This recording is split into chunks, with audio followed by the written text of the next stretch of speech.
Hello, ladies and gentlemen, it's Rei-Lin, and I'm back with some more Armored Warfare today. Not a whole lot going on as far as major changes to the game right now, but they have released on the website a couple of new, surprise, surprise, tank bundles. And of course, they're kind of expensive, and the tanks that you get are not necessarily that good or bad, but I definitely wanted people to know about it because, well, they are bundles once again, and they are limited time. You have till May 25th, so 3 days from now, to pick one of these bundles up, and there are three of them. The first bundle is a M1a1 Aim Bundle. It's a Tier 8 main battle tank. You get 14 days of premium time, 5 Platinum Battlefield Glory 12-hour boost tokens, and 5 Platinum Fame and Fortune 12-hour boost tokens. Those are the tokens that you just kind of equip overall, not to a specific tank, but just in the loot crate screen.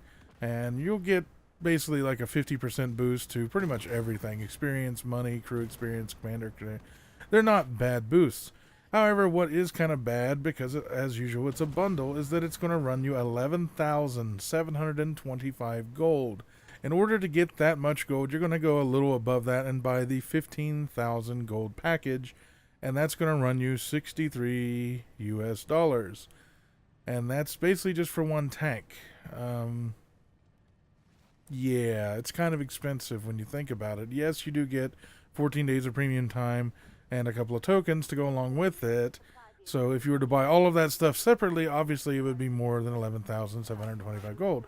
But it's still 63 bucks. And overall, the tank you get, the M1a1 Aim, has changed. With the update, a lot of the premium tanks have, in my opinion, moved up or down a little bit in ranking as far as what I would consider good or bad. And I'll probably put out a video that just kind of goes over most of the premiums in the game, at least the ones, of course, that I have. And I'll just give you a quick, get this one, get this one, get this one, don't get this one, and whatever kind of thing. But that'll come in another video. I don't want to get into it now. It's going to be a longer video. But overall, the M1a1 Aim at Tier 8, it's a good tank. I'm not going to lie. I think that premium tank is very well-rounded. It's like most of the M1a1 types of tanks. It's very fast. It has great gun depression. It has a good turret, some frontal hull armor, things like that. But overall, it's a good premium tank. I don't think it's worth $63. I really wish they didn't have this stuff as a package. I know I'd pay $30 for that tank, but I don't really think that adding some premium time and some extra glory boost tokens to the mix, adds an extra $30 to the price tag. If you don't have that tank and you want a Tier 8 premium that's actually really good, yeah, I would probably go ahead and get it. I mean, keep in mind it is $63, and that's kind of where we're at on that. The next bundle is the Terminator bundle. You get the Terminator Reaper, and the Terminator is now a Tier 8 premium tank destroyer. It's not really a tank destroyer. It's still like an AFV. That has not really changed. It's still the autocannon that we know and love. However, it was better as a tank, I'll say this right up front, at Tier 6 than Tier 8. You still get 14 days of premium time. You still get the same 12-hour boost tokens from the other bundle. So it's basically you're exchanging the M1a1 Aim with the BMPT Terminator Reaper. I don't like the Terminator so much anymore. The autocannon on it is very weak, despite the fact that you don't have to reload it anymore and you can just hold down the left click until you're out of ammunition. Unless you're really fighting very lightly armored anything and shooting it in the rear end of the tank, you're very rarely going to actually penetrate. Against main battle tanks, you're basically useless with your autocannon. However, the Terminator does carry a lot of missiles, and that seems to be my own judgment and watching other people playing Terminators on my team. They generally use the missiles 95% of the time. You're going to have your repair kit and your so you can reload the missiles, but the armor on the tank is no longer that great. It does have some ERA. It can bounce some shots and other missiles. But again, it's not the brawler that it used to be when it was at Tier 6 and really had like Tier 8 sort of armor to protect it, so it could get in there and really mess some stuff up. It really doesn't mess things up nearly as badly as it used to. Like I said, the autocannon's definitely not going to go through much of anything that has any kind of armor, and the missiles, you only have so many to shoot. I wouldn't pay the same price, the 11,725 gold, for this package whatsoever. I don't think the Terminator is even worth the $30 anymore since it's been moved up to tier 8. Like I said, the armor is crap. If you're fighting tier 9s or 10s, they're just going to shoot holes right through you, and you really don't have the health to sit there and take any of it. And you sure as hell don't have enough penetration to go through anything that you're going to face, especially from the front. So it's still a fun tank in certain situations, but you're mainly using the missiles. And so if you just want something that just wings missiles everywhere, you could probably go with, something else other than the Terminator and do better at it. And then finally, you have the Maximum Overkill Bundle. Now, basically, this is exactly the same package as the other two. You still get the crates, but now you have 30 days of premium time. You get 10 of the tokens instead of 5 of the tokens. You get both the M1a1 Aim and the Terminator, and they throw in the Weasel HOT Wolf. It's a tier 7 premium tank destroyer. Again, it's not a freaking tank destroyer. It's an autocannon. It's a nice little freaking vehicle. It's tiny. It's cute. I like it. It's fast. It's zippy. But obviously no armor. It's your scout. It's a little scout, and he wings missiles and has autocannons. And in addition to the tanks that you also get a premium commander. Erin O'Connell joins the fray. I think she has been in the game and they removed her for being too similar to somebody else. Her skills, basically, I'll just do a quick rundown. At tier 1, she gets ammo swap speed increased by 20%. At tier 2, you can choose either aim speed improved by 10% or minimum accuracy improved by 10%.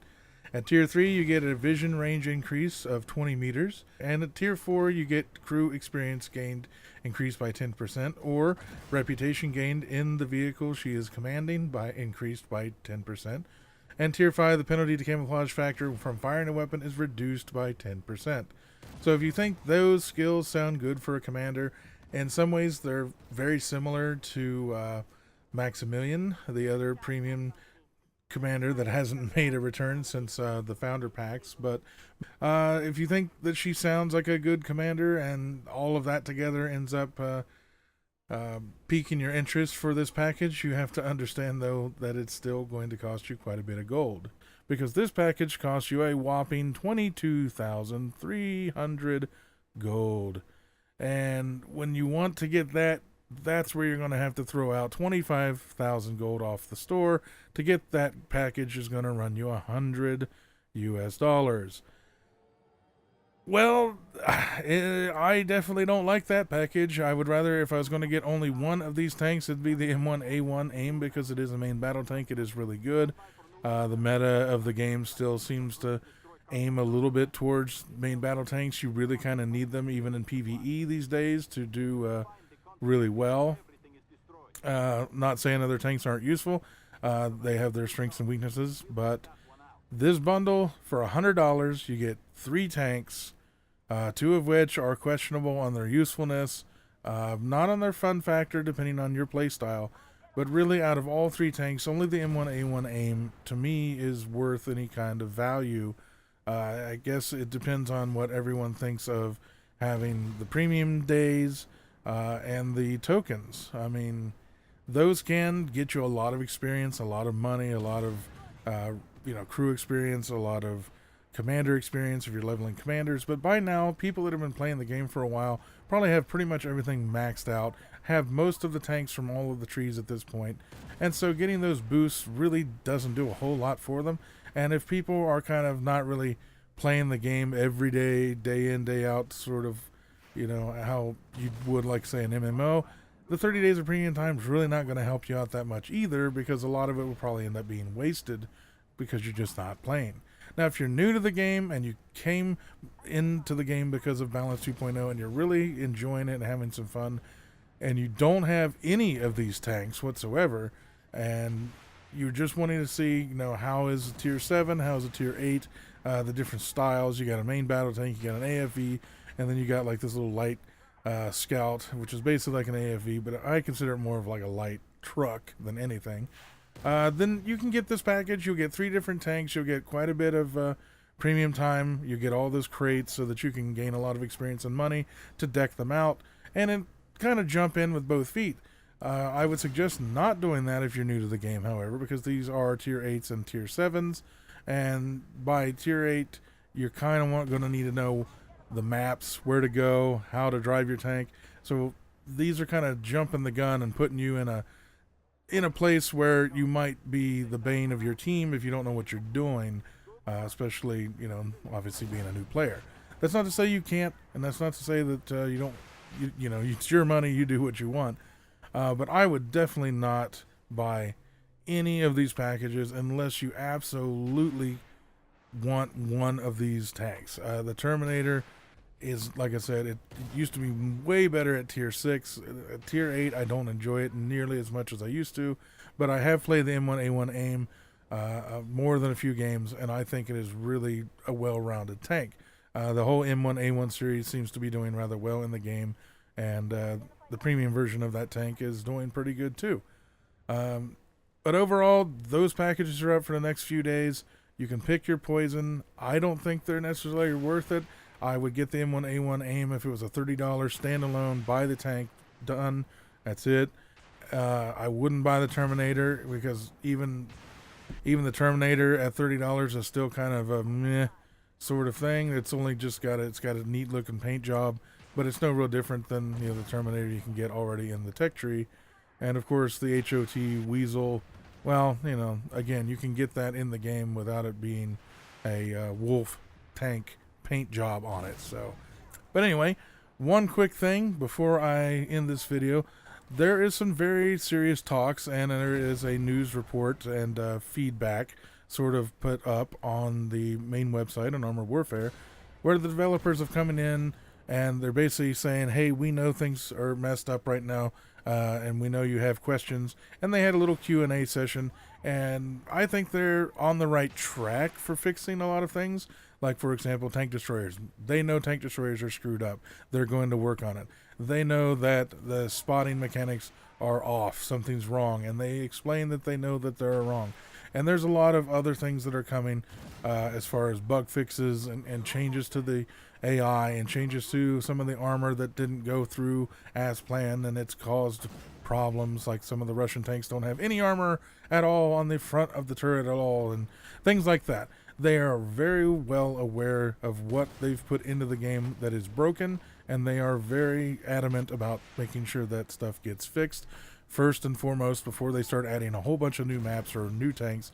So right now they're in kind of a damage control where they're trying to minimize the effects of any of the bugs and the problems, and then they're going to fix them, roll that stuff out, and then start adding new maps, start adding more tanks and things like that. So if people were worried about My.com taking the reins over from Obsidian and not doing anything, it seems that you don't have to worry about that. They seem like they know exactly what they want to do and have put forth a plan to move forward in a positive direction. Now, basically, that's going to be over the next several months. It's not going to happen overnight, and they're hoping that people give them a chance to work on this stuff and get it rolled out, and hopefully they'll, be very communicative about these things. A lot of the time, the developers go all silent. They don't tell people what's going on, and people get bored and they leave or get frustrated because they don't think they're listening to people, but they are listening to people. They understand some of the frustrations with the armor changes and the way missiles are behaving and things like that.